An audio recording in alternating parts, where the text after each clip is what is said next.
All righty. Happy Friday afternoon, one and all. Thanks for joining us for our deep dive into Microsoft Teams webinar. I'm Joe Swoboda with the Miller Group. I am joined by Chad Miller.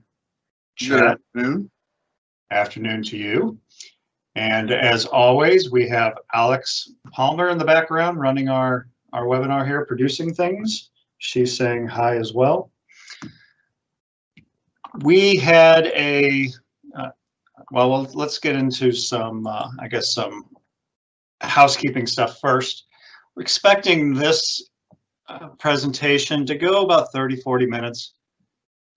When we're finished, it will be listed at themillergroup.com/live events. You will see this webinar plus all the webinars that we've held in the past there as well.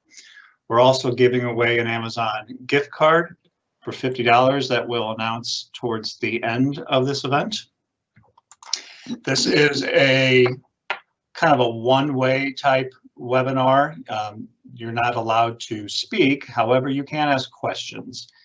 And we're going to do our best to go ahead and take these questions as they come in. You will notice over on the right-hand side of your screen, there's a Q&A part. You can go ahead and enter your question there, and like I said, we'll address those as we go on, and then we'll also review those at the end just to make sure that we got them all. At any point in time, however, after this, you do have questions about any of the items that we discussed, our contact information will be at the end as well, and please feel free to ask us questions then. Like I mentioned earlier, this is the URL on our website for our live events.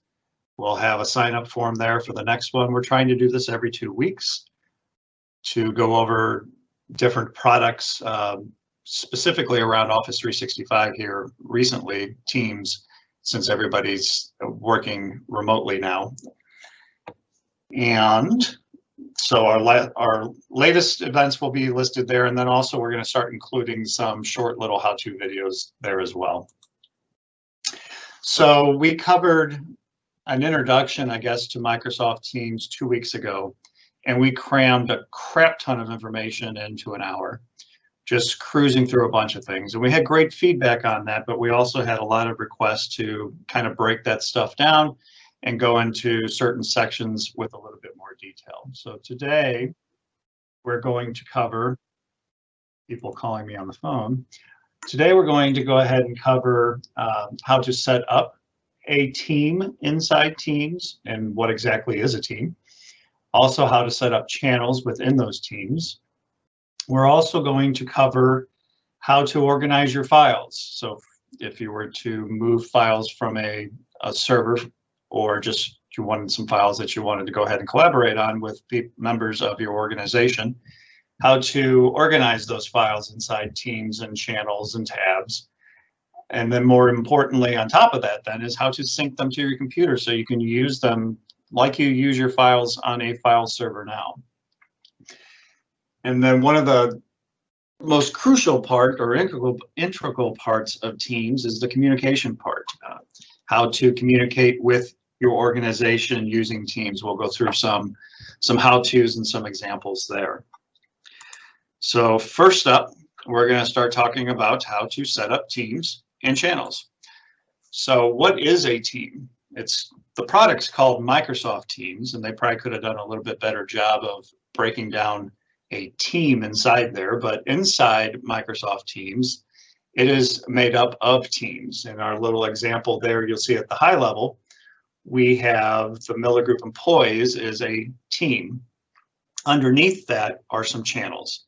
So in our example, we have general and after hour tech and announcements. Channels are dedicated sections within a team to keep the conversation, keep conversation organized by a specific topic or a project or a discipline or any number of things. And then from those channels, you then have tabs, and we'll go over that all here in a second. We're going to start our demonstration now. So with this, I'm going to invite Chad to go ahead and help take over my screen. Let me get our presentation up here. There we go. Allow Microsoft Teams. Getting there. There we go. Hey, look, it's Alex and Chad. All right, Chad, if you would like to get started here. Yeah. So right here, we have the general Teams outline, or the layout here, and then the way to create a team, go down here and click. Then you can either join a team with a code, or you can create a team. So we're going to create a team right now. You can build a team from scratch, or you can use an existing team as a template. We're going to build one from scratch. The next step is going to be how you want it to be presented. So if you want a private team, a public team, or organization-wide team for everybody there, that it just automatically joins. So we're going to do a private team for now, and then name it. So we'll do webinar team, and then you can put a description here, just so there's a little bit more information about anybody adding to this team, what it is for. So then next you create. The next step is going to be adding people, and then it will show up here in a second. So I'm going to add Joe, and then as well as Alex. So whenever you type in someone's name here, so it's the people within your organization, and then so you can also add people that are guests. So this is like Joe's email, it's a guest. So you can add multiple people to this team, as many people as you like within your organization, or you can add the guests to the team as well. So we're going to add those 2 members. Chad, I want to stop you there for a second. The reason why you're on my screen, so of course you can't add me. I'm the one that's creating the team theory. So we want to do that. That's actually, this one here is another tenant account that we have. But anyway, go ahead. And then from there, and I'll interrupt, I apologize. You do have the ability to go ahead and make a member right then and there as you add them, either a member of the team or an owner. Best practices are to make sure that you have more than one owner. Now, the person creating the team is automatically an owner, but then when you're adding your members, you do want to add at least one more person as an owner. So for instance, let's say we create this webinar team, and then for whatever reason I leave the Miller Group or your organization. If I was the owner and I'm gone now, no one else can go in there and manipulate that team. They can't add any members. They can't create certain channels. So owners have the ability to go ahead and add members. So you want to make sure that you at least have 2 people for each team that you create. Sorry, go ahead, Chad. You're fine. So now that we have the team created, we have the general, the files, and the wikis. We're going to get into the files and the tabs across here and a little bit later on in the presentation. What I want to go over now is the options with the team. So right here, the little 3 dots is where you get more options for the team, and you can hide a team, you can manage the team, add a channel, and have all these options ready to go. So first, we're going to start off with managing a team. We'll kind of just go over these kind of quickly. So this is where you see who are owners, who are the members or guests, and you can toggle from here. If you want an owner, or if you want them to be a member, you can add members from here, delete members from here. If you sent requests and you're wanting to know if anybody has not responded to your requests, you see that here. This is where you can add another area. You can add and manage the channels. You can set up your team picture. You can do permissions, guest permissions. There's a lot of just necessary and easy to use settings here. Really cool about the analytics side. So say this wasn't a brand new team and we had much more information and we were using this team for a while. You can see the messages within, you can see the active users, you can see the breakdown of how many apps have been used. Just gives you kind of an overview of it. And then this is going to be the area where you have the applications for that team. The next section, if you want to leave the team, so say I don't want to be in the team anymore, I can leave it. You can edit the team's name, the description. If it's private, you can change it to public. You can change it to organization-wide from this area. and then you can get the link to a team. So if you have somebody within your organization, you want to send this link to them, and you can manage tags all from this team or from this option area. And you can also delete the team from this section as well. The next step, what we're going to do is add a channel. So like I said, you can do it from here, or you can add it from this tab right there within the manage team. So we're going to add a channel, and let's just webinar channel. You can set the privacy settings down here. This is nice if you want everybody to automatically show this. You can click right here, and I'll kind of show you that in a second. So now we're adding this channel to the team. Whenever I click that check mark, it automatically shows everybody in this team. It automatically shows it right here. If I did not do that, it would show up as a hidden team. So then whenever I'm here, it would show up as a hidden channel. So I'd come here. I want to make it not hidden. I want to show it. So a couple cool things within I'm going to go over the options of a channel next, and a couple cool things that you can do here. You can pin it. So if there's a channel that you want always front in mind whenever you go into your team, it's right here. And then obviously you can hide it. Managing the channel is the next step. You can kind of see if you can block off people, can make a new post. Again, you can do the analytics here, seeing messages, seeing how much it's used. You can have different time frames of what you can see the activities. Go back there. A very cool thing that you can use for this. So if you're working with somebody, you can get an email address if it's somebody outside your organization. So this email address is directly for this team, and I'm going to demonstrate it once I get this link. So copy the link, and then I'm going to send an email to that link, and it shows up directly into it. And Joe, it actually is not copying over to my computer, so you're going to have to send the link, or you have to send the email. Will do, sir. So while he's doing that, I'm going to try not to disturb it with moving my mouse around. You're good. Email sent. All right, perfect. So the email will be sent to this main post area right here, and then so for whatever need for this. So if you want to forward, say you got an email, say this was a marketing team for your company, and you have a channel here about your CRM product that you use, and you get an email and you don't want to have to write down in here for everybody to see it, you can just forward that email directly to the channel, and then this way everybody can see it. And then you can add them. We're going to cover kind of the channel chatting as well as the individual chatting in a later on in this presentation. On the emails, yes. Another great use case, there's a lot of use cases for that. Some of the things that we use it for are we send, for instance, when we're doing applications for new hires, we'll have, whether we're doing that through Indeed.com or whatever, it's asking for an email address to forward those requests or those applications to. We'll put in a channel email address so they all get emailed to one place.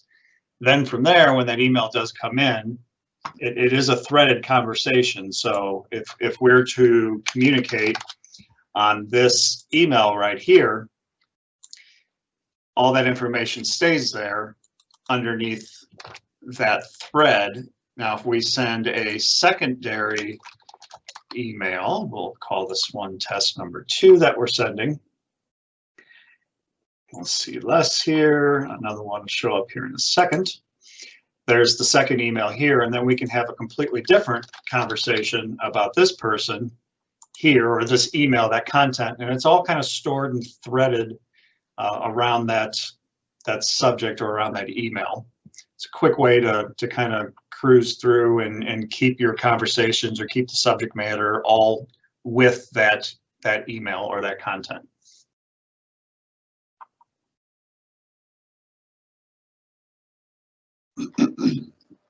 And there's Alex replying to it. Perfect. All right. And so with Teams, Microsoft recommends to have the only the necessary amount of teams, but channels are you use as much as you would like. Obviously, every organization will use teams in a little bit different manner, but kind of keeping it consolidated to a smaller amount of teams that are just necessary, and then using the channels within a team to be a little bit more robust, and using it in that fashion will kind of keep it organized and making sure that you're not having a ton of teams and overlapping different teams with other teams because you have so many. So that's the really nice thing about having multiple channels within the same team. And we didn't cover the general. So each team will come with a general tab as default that will be here. So if you have your multiple channels here, you have this general tab that will be for everything within that team. So you can have this one just be general conversations about the webinar. This one could be specifically about webinar submissions. This could be about webinar questions, and this would just be a general tab just for a compository for everybody to talk. And the general tab also tracks all the settings and the changes that happen within that team. You'll see there in the list there, it shows who added who removed who, changing the description of the name there, created a new channel. It'll have a listing of in a chronological order of all the things that happen inside that team as well. We have found through best practices that although the general channel is created by default, we try not to use that. We want to keep that general tab or general channel kind of clean. That way we can see the activity of what happens with the entire team right there in the general tab, and we're not scrolling back through conversations and the like. So for our company-wide team, which we call the Miller Group employees, when everybody's a part of that team, the general channel we try not to use. We actually created one called a new channel called announcements, and that's where we have general communication there inside that channel. We did get a question. We have a couple questions. Can you reply to an email from Teams? Currently, no. That is not a feature that they have. I do know that they have a feature request board. Microsoft does, and that's one of the up there. It's one of the highly wanted features, is to be able to integrate email a little bit more into Teams. Right now, you can receive emails inside a channel, but replying back to them is currently not an option. And another question from Liz. If an email comes in from Outlook, can you swipe it into the channel? You can't move and carry it over, but you can, well, you can do that a couple different ways. You can save an email inside of Outlook as a file. So if you just drag an email out to like your desktop, it creates a link, a mail message there, and then you can drag that in as an attachment inside a team as well. It is far easier just to go ahead and copy it and forward that email to the channel itself. But there are a couple different ways of handling that. Perfect. And before we move on to the next topic, is there anything, Joe, that you would like to cover with this section, or does anybody have any other questions about this section? Well, let's see. We did discuss, well, let's go back over inside the management of the team. The settings here, we kind of cruised over real quick, but changing the picture is great. So for instance, we have a bunch of channels at the Miller Group here. These are a bunch of teams, and it does make them kind of stand out a little bit more by giving them some kind of icons that make a little bit more sense. You are kind of limited because, of course, the icon's very small, but it does make sense to go ahead and do a different icon than the default one there. The guest permissions is a big thing. So you do have the ability, like we mentioned at the beginning there, when you're setting up a team, to invite people from outside your organization. All they need is an email address. They don't even have to have Microsoft teams. They don't have to have an Office 365 license or anything. They just need an email address. It'll walk them through setting up a Microsoft account so they can get into it. It's not, they don't have to pay for that. It's included. But through here, you have the ability to go ahead and limit, well, one, do you want guests to be a part of your team? But then two, do you want to give them the ability to go ahead and create and update channels or delete channels? So that's something there. Now, allowing guests to your Microsoft Teams environment is a global setting. Your administrator has to turn that on. So by default, guests are not or can't, they're not allowed to go ahead and interact with your teams, but you can go ahead and turn that on. You can also control then who's allowed to do the @ option. So we're going to cover the @ stuff in a little bit, aren't we? Yeah. Okay. And then when you are joining a team, one of the options there when you're creating or joining a team was to enter a code. You can see there underneath our settings, we can generate that code. Now, for most people, that's not going to be that big of a deal. There's not going to be so many teams that you're not even sure what the team name is or anything that you need to use this code, but that's where you get to that. You do have the ability then to go ahead and enable GIFs for people so they can do little emojis and stickers and all that kind of stuff.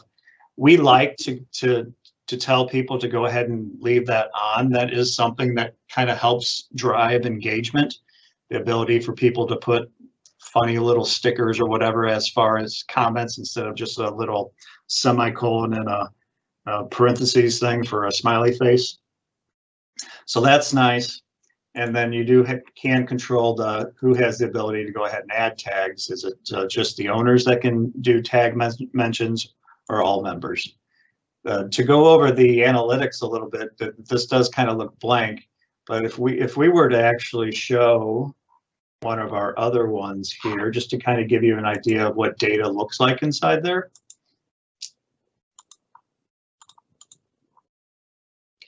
You can see we have 22 users on this one. In the last 7 days, there were 8 posts, 44 replies. There's 17 apps inside there. And then this is kind of important. This is actually where we have our file shares. You can see we have close to 630 gig worth of files inside here as well.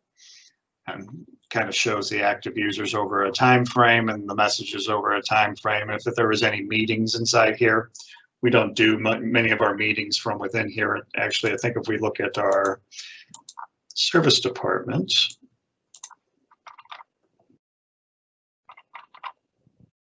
I don't have meetings there, but you can see the messages. It's kind of nice just to kind of see it, especially as you get started. You may have more teams. You'll find out after using this for a few months that maybe you have more teams that you should, and you need to go ahead and consolidate and organize. By being able to look at the stats, you kind of get an idea of who's using what and what can kind of be freed up. All righty. So if we go back to our presentation here, we covered those. Any more questions come in before we move on? Not that I see, no. Perfect. So now we're going to talk about organizing your teams and channels and tabs and files. Oh my. So you have the teams, and the teams are kind of structured to anybody that's a member of that team gets to see the content of the team. So not only is it for organization, it's also think about when you're creating a team, it's kind of security as well. If you don't want somebody that you invited to see content inside that team, don't include them inside that team. So for instance, here we have an HR team where the HR manager and then the executive staff have access to it. But then inside there, we track all the measurements and metrics and HR issues of each individual employee. Well, we don't want all the other employees to see what's going on with their coworkers, so we don't invite them. They're not members of that team. That way they don't get to see anything in there. They don't even know that team exists. So that first and foremost, when you're creating teams, keep that in mind. It is a security process to begin with. And to do that, you would start it off as a private team and then only invite the people that you want to have access to that team. Yep. Thank you, Chad. Yeah, public teams have the ability, even if you only add, say you have 20 people in your organization, you create a public team, you only invite 3, those other 17 can go to join a new team or join a team, and they'll see all the teams available for them to join. So if it's a public team, they can join a public team, even if you didn't invite them. That would then show up on that request pending, where the owners would allow them in or not. So we have a team, for instance, called marketing, and we break that down with those channels that Chad walked you through, creating a channel. And marketing, of course, is like a general or a very broad topic. So we wanted to break that down and break it down a little bit further. So we have a channel for our social media sites. We have a channel for our website. We have a channel for marketing content that we're wanting Alex to go ahead and produce. And of course, it's got the default general channel as well. Same thing over in sales then. So we have the general one, that course, that comes with it, and we have one for quotes that we need to create. So if we have clients that have requests and we need our quoting team or procurement team to go ahead and generate us some quotes, we put information there and they check that to go ahead and work on. And then if a quote has went through its little process, it's been won, we have a flow that automatically emails that to that channel there to show all the quotes that we won. Same thing then over on, for instance, this is for us, for products. There's a ton of products that we need to use and our clients use for phone systems, for antivirus, for you name it. And we have a channel for each one of those and have specific conversations or issues or whatever about that product is inside that product channel, keeping all that conversation around that product right there. So inside that channel, as he kind of showed you when you create a brand new channel, there are files. Files is a default tab at the top, and we'll get into tabs here in a second. But if for instance, the one there called CyberGuard 360, if we had files related to them, we would put that in that files tab underneath that channel. And that's the only thing that would show there, would just be files related to CyberGuard 360. So it kind of helps split up your content as well. So we're going to let Chad take control of my machine again and go over some of that. All right, so what we're demonstrating now is going to be the different tabs and different files, with the tabs adding, editing, organizing the tabs. With the files, we're going to be adding, removing, organizing the files, and also how to sync the file tab to the File Explorer. If I can get to the right screen here.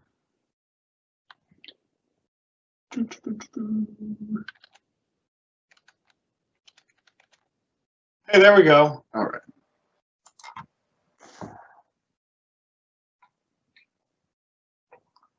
All right, so this plus mark right here is how you add any of the tabs to your channel. And there's the listed default ones right here, and then also you can search for them here. And Microsoft does a great job of constantly adding to these based upon their clients and what people are asking for. So we're going to start off with, let's just do a planner one. And then this check mark right here is posting it to the team, so that way everybody sees it whenever you add it. So we're going to just do, name it Webinar Planner. If you have other existing plans within this team, they'll show up here. We don't have any other ones in this team, so that option is not available. So we're just going to create a new one, save, and then so we'll see it posted to the main post here. So this way it shows that we added this planner. And then here we kind of covered this last webinar a little bit, but you can have conversations right here about the planner, and then you can toggle this on and off right there. Whenever you have a conversation right here, and I'll be adding myself because I'm on Joe's computer. So if I want to add myself here, it'll also show up whenever I put it to the post from the beginning.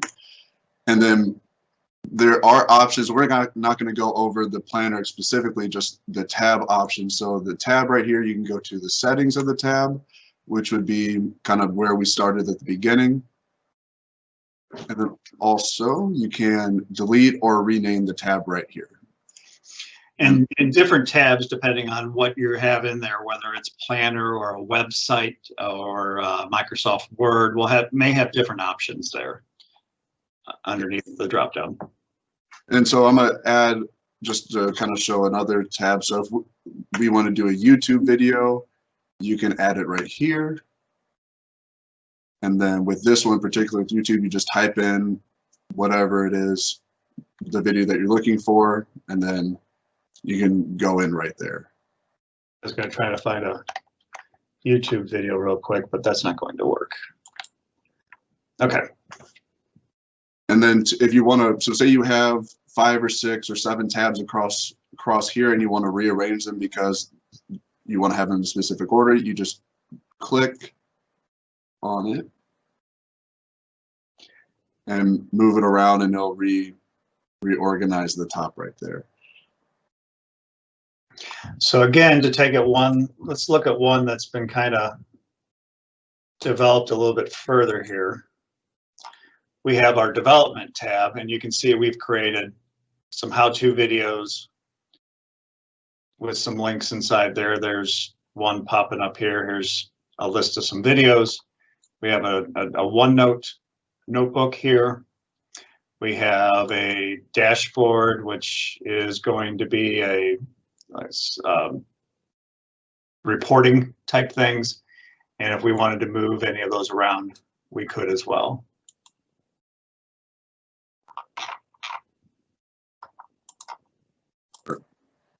So the next thing we're going to cover is the file section. So this is going to be all the files that are in here. We don't have any files in here since this is a new team and channel. So if you want to add a new one, go right, you click the new.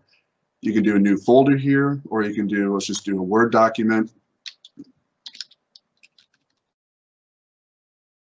And then you can create it, and it'll show up in Word right here. It has a little bit different functionality than the desktop version of Word, but they're very close, and you can type everything, use the Word document within Teams. So say you want to open it up in the Word document for the desktop app, click here, click download, and then it will download as the Word document, and then you would pull it up and work on it through the Word application. You can do it that way. An easier way actually is when you have the document open, and this is the same for all the Microsoft apps, whether it's Word, Excel, or PowerPoint, which you can use all inside Teams. You can actually click on up here, the Open in Desktop app. You can see that it's opening up Microsoft Word on my computer, which is then hidden behind a screen here. And here's Word open on my computer, the full-blown version of Word. And I'm adding content to it now. And up here on the left, you can see the autosave is on. You don't have to do anything special to do anything here. We can just keep typing. And let's just say I'm done, and I just want to close out of it. I just hit the X. We'll go back into Word here. Let's say continue here. And you'll see that the content that I typed and changed inside the full-blown version of Word automatically saved that information into Teams here, the integrated version of Word inside Teams. So if these options up at the top, the menus and all the stuff that they have here, doesn't give you enough flexibility of what you're trying to do, you can always open those then in your desktop app, which then gives you the full features. Continue doing all your work inside there, not having to worry about where you're saving that when you're done, or even saving it along the way. It's auto saving it, and then when you're done, you just close out and your information is then saved automatically to inside the team. We have a question from Gary. are there data limits or charges for the cloud storage? There is. It's a lot to get to that, although we do have some clients that are pushing that. I believe you get a terabyte per tenant, and then for each user, you get an extra 100 meg, I believe, per user. It takes quite a while to get there, but some clients that are wanting to move their full file structures from their servers to Teams do need to look at that and consider. But I'm fairly certain you get 1 terabyte right out of the box per organization, or what Microsoft calls a tenant. And then for each licensed user, you get an additional, I want to say it's 100 meg or maybe 1 gig. I think it's 1 gig, an additional 1 gig. And so that starts adding up. If you have 20 users, you'd get 1 terabyte plus then an extra 20 gig on top of that. Good question. Also, when you're working on any of the Microsoft apps, right over here on the right, you can also then have a conversation. So you can see any conversation that had happened with this particular document or spreadsheet or PowerPoint or whatever, or you could start a brand new conversation there. So if we were to mention Chad and say, hey, Chad, look at this.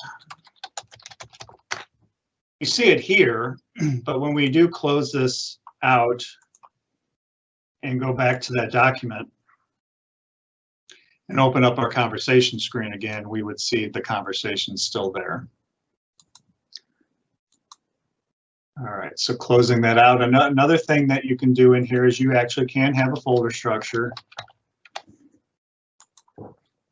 and organize your files inside there. You can then open this in SharePoint, because this is where this information is stored. It's stored on the back end inside SharePoint. Get that up over here so you can see we opened it in SharePoint. It opened this up. There's my folder. There's my document. I'm in SharePoint now. If I wanted to create a folder, I can create a folder here. If I can spell correctly. Created that folder. I'm going to close out of SharePoint. Come back over into my files. It does take a couple seconds, but that folder is now there, folder 2. Another thing that you can do if you wanted to, for instance, we're working on this file, Chad did mention, you can download it, which would save it by default to your download folder on your computer. You can copy a link to that file, so you could share that internally through Teams. So if you wanted to copy that and we go into the general thing, and I want to say, hey, Alex, look at this file, and it'll post that there. It looks like a mess, but when we click on that, it would take us straight to that document in question. One other thing to kind of cover with the files is, okay, this is great, but that's kind of hard to work with these files inside this looking format. I like working with files inside Windows Explorer, like so. How do I get to see those folders and those files that we have inside there like that? So what you can do is you can click on the sync.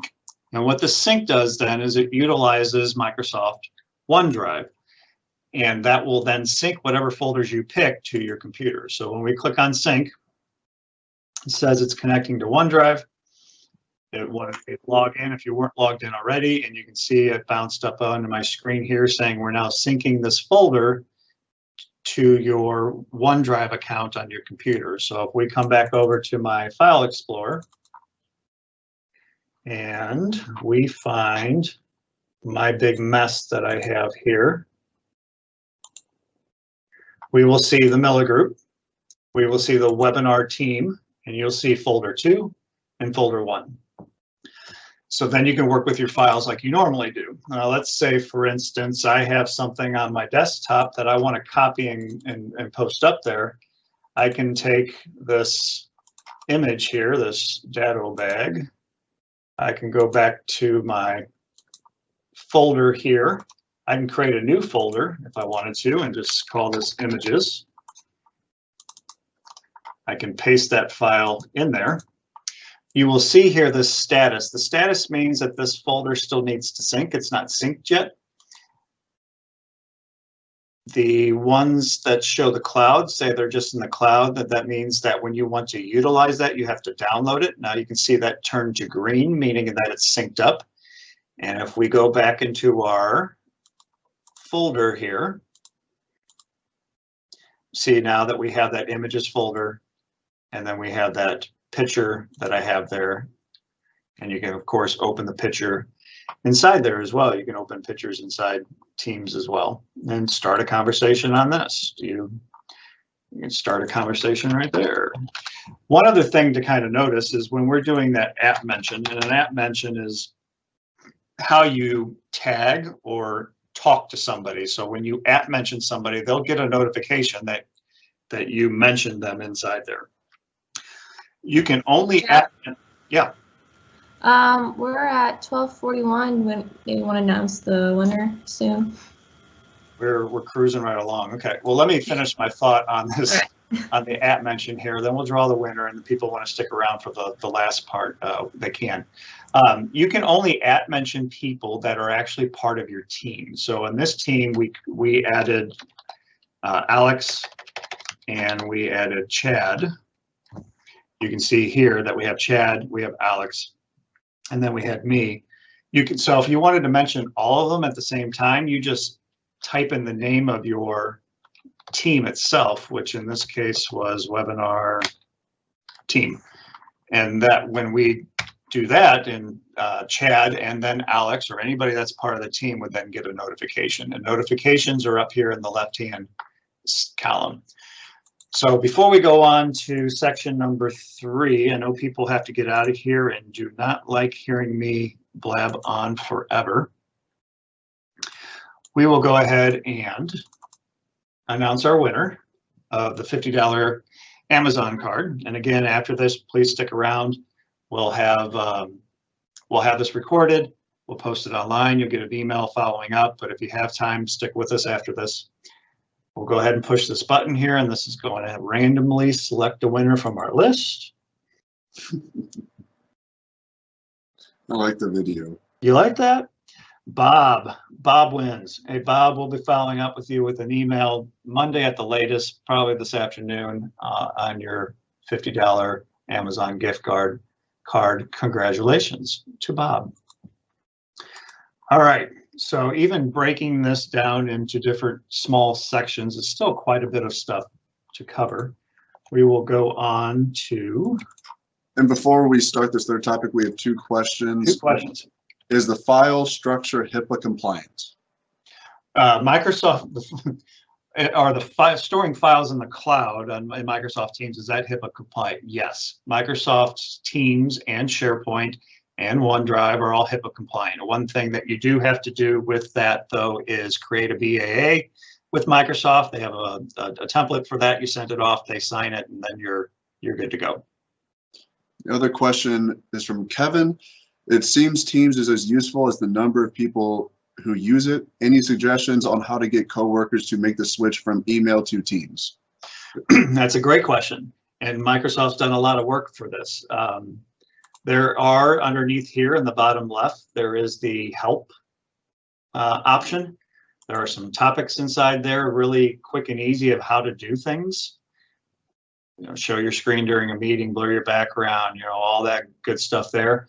There are some training videos that they have right inside here as well. What is Teams, chat and share, get your team up and running, all that kind of stuff. There's some great information all within Teams itself, right underneath the help button, that will get people engaged. Here's, you know, starting pinning chats, making phone calls, hiding chat messages, all the stuff that we're kind of talking about. They have little videos already built inside there. We find that when you're onboarding a company, what we do is we have a project to go ahead and implement Microsoft Teams for a company. And that's a lot of upfront education before it even rolls out. And then also then one of the first things that we do recommend that a company does is to move their communication from email to Teams. So we get a couple, we find a couple what we call champions at the organization, and we say, you guys are kind of the police, the cops. Whenever somebody sends an email internally from one person to another, yell at them and say that needs to be in Teams, whether it's via chat or inside a channel inside a team. And that is actually a great segue into the next topic, which is Teams replacing internal email communication. Yeah, there we go. And so in this, we'll just go straight back to the demonstration. In this, we're going to demonstrate the direct message chat as well as chatting within the channel, which we've already showed a decent amount of chatting within the channel, but the individual chat on the left-hand side here is going to be very beneficial. So typically with organizations, you can email back and forth, and that's what a lot of people will do. Some companies have used Skype or different applications to do internal chats within their company. So it's gonna be kind of weird, myself chatting with myself, but so you have individual chat 1v1, it would be Joe and me.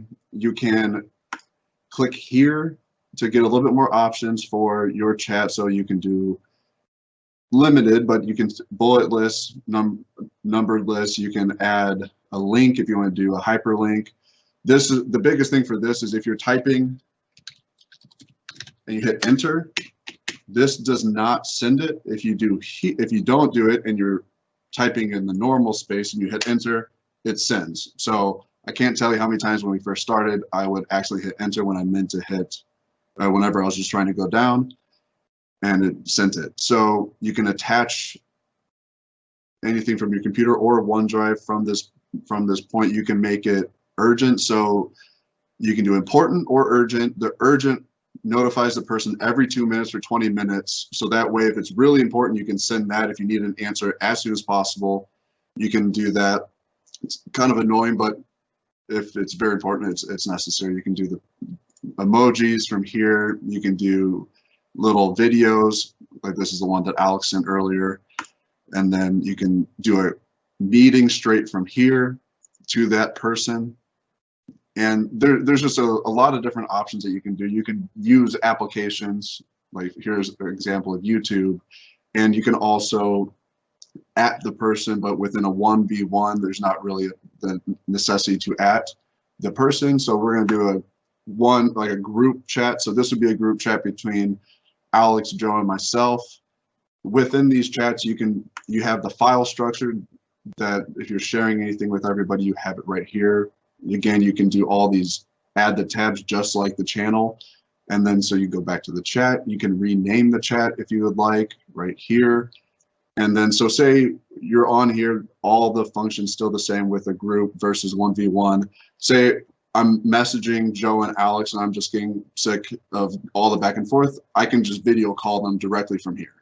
It's basically a three-way video phone call, and we all hop on, and I'm not going to do it right now because it's going to be like a video inside a video, but you can do that and then share your screen.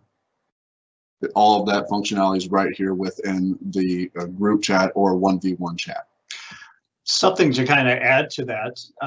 So if you are working with somebody inside your organization, and say it's just Chad and myself, and Chad's having a problem on his computer, or vice versa, he can click on, or I can click on the screen sharing, which is kind of what we're doing right now. And then up at the top here, you see Chad has control. He asked for control, or I gave him control.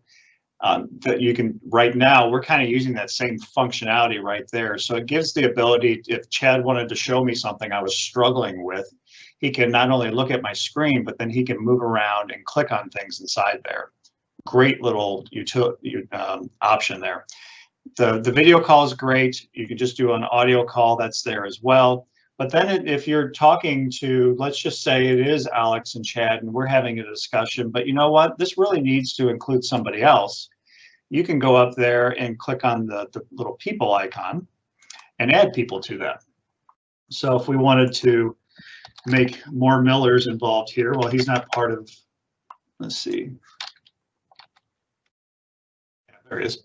We can invite another Miller to this and he would be added to this group. Down here, we added Brandon. So if I started typing, not only would Alex and Chad get this message, but so would Brandon. And or if we wanted to do a video call, it wouldn't just be the three of us, now it would be four of us. A new feature to also mention that just came out actually today, at least for us, Microsoft rolls out some of these features in waves, is the pop-out chat. So clicking on that will take this box and move it outside of Teams, so it's kind of separate. So you could, I'm moving that off my screen there, you only get to see one of my screens, but you could pop out some of these chats and have them all kind of layered on top of each other. Whoops. So then you can have different chat messages kind of going on and keeping those kind of separate. That's a cool feature that they just rolled out here recently. We have two questions real fast. Okay. From Dave. We've started some conversations in the chat portion of Teams. The chat history is getting too long. Can we delete? No, you can't. Quick and easy there. All right. The other question from Anonymous. How can we sync our organization's calendars with Teams so we can set meetings and see availability? All right, so that is something we weren't going to cover today, but that's great. We can. We have plenty of time. We can talk forever. Over on the left-hand side, you will see the activity, the chat, the Teams. There is one called Calendar. So this integrates directly with Microsoft or with your Outlook with Office 365, so it does get to see your calendar. If I do want to do a new meeting and I wanted to include Chad and I had a certain time for that, it's there. It will not show, well, over here on the right, it has the scheduling. I just pointed to my screen, like if you could see that. It does have the scheduling assistant, and it will show Chad's availability. So we're looking on today. I can see Chad's busy at noon to 12:30. So that would be kind of the same way that you would see in Outlook. If you create a new message and invite somebody, you have that scheduling assistant there. So I guess the long and short answer is you don't have to do anything special. It's already built in. All right. Another question from Penny. I work with two different organizations and both use Teams. I am able to use both simultaneously on the mobile app, but not on my laptop. Laptop requires me to log out and log in each time. Is there something that can be done to fix this? You should be able to. Up here on the top, next to my little picture showing that I'm logged in, this is how you would switch back and forth between team environments. So if you were invited to another team, for instance, I just have one here from the Microsoft community. This is how I would switch back and forth between the teams. I don't want to switch now because that'll cancel our phone call. But if somebody invited you to another team, from your drop down there, you should have the ability to go ahead and flip back and forth. And then the next part of this demonstration would be the channel chats. So we kind of already went over this, and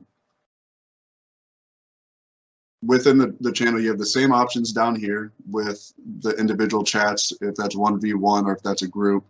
And the main thing is when you're using this, if you're within the channel, the nicest thing that this will do in replacing communication on the email side is if you're wanting to send a document to a group of people or to this channel, you can attach it, you can send it, and then you can have all of the conversation within it. So let's just browse within the team channel. Let's do email messages.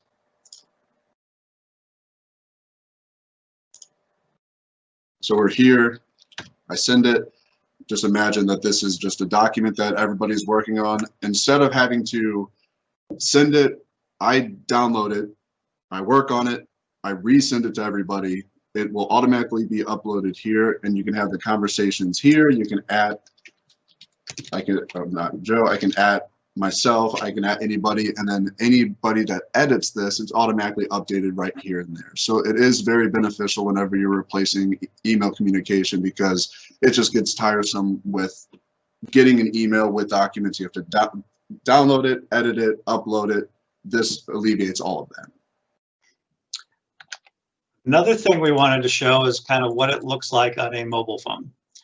So this is my phone here that we're looking at. You can see over here on the left, this is the full-blown version of Teams. And then right here on this page right here, we have what my phone looks like. And I just got rid of the full-blown version, so we'll just leave this up. So this is my phone. If we go back and I'll open up the General tab, you'll see everything we were kind of talking about there. Scroll through here a little bit. We can click on the files. You'll see that same folder structure that we had, the images, the folder 1, the folder 2. Again, this is on my phone. We can open up that webinar doc. And right inside there, we have the ability to go ahead and edit it inside there, which is great. I clicked on the little Word icon there, which will open up Word for me on my phone and give me the ability to go ahead and edit or change that document right there, which may take a little bit. So we'll see if we can't exit out. We can. Then we can go back then, and down at the bottom there, you'll see the activity, the chat, the Teams, the calls, blah, blah, blah. So if we went to the chat, we can see our different chat threads that we have going on there. And there's the one with Chad, and we could start typing in a message there. Same thing down at the bottom. You have the same functions that you do in the full-blown version of Teams as well. All right. We do have a question from Kevin. Is there anything to be aware of if we want to switch, or if we want to make the switch from Zoom to Teams for video conferencing? Is there a dial-in option with Teams? If so, is there a fee for this? Great questions. So the first thing with Teams that a lot of people don't like over Zoom, and I have my opinions on that as well, is when you're in a Teams meeting, you only see a 2x2 screen of video feeds. So on your screen, you only see 4 people instead of how many other people are connected. Now down at the bottom, there's a list of all your people that are joined up, and you get to see little video feeds of them if they're talking. But Microsoft is in the process of rolling out a 3x3 format, so you would have 9 people showing up on that. That's supposed to be coming out like any minute now. So that would be one thing that some people don't like about Teams. The second thing is, yes, you can do a call-in number. You need an extra license for your Office 365, and those are, I believe, $4 a mailbox a month. Yeah, that's right. Yeah, but that's only if you want to use and then you need communication credits. So basically the ability for people to dial in. Now that's only if you want to give out a toll-free number. If you just want to give out a direct dial number, that's not going to cost you anything extra. But if you want to do a toll-free number, that does cost, and that's $4 a user a month, just the people that are using that. When you create a new meeting, it will create a calendar invite. You send that calendar invite off, and they just click on the link to get into that. So pretty quick and simple easy to use. We use it for all our meetings. I actually prefer it over Zoom, but that's to each their own there. But it is the ability to go ahead and eliminate, and that's one of the great things about Teams and Office 365 is all the different programs that come with that you don't need to be paying third parties for some of the features. For instance, Zoom, or if you're using like SurveyMonkey to collect forms or something, Microsoft Forms is included with Office 365. Things that you can kind of consolidate into one thing and not pay somebody extra for. We are at the hour mark. Do we have any questions pending? Nope. Looks like all of them have been in and answered. Okay. If you do have questions moving forward, there's our contact information there. We will be sending a follow-up after this is over, linking to the recording, and then possibly sending something out a little bit later, a survey just asking what you liked and what you didn't like and what you want to hear more about. So I do appreciate everyone spending some time with us. Thank you, Alex, for getting this running. Thank you, Chad, for all your help presenting this. And until next time, we are signing off. Have a good weekend. You too, Chad. Oh, thank you.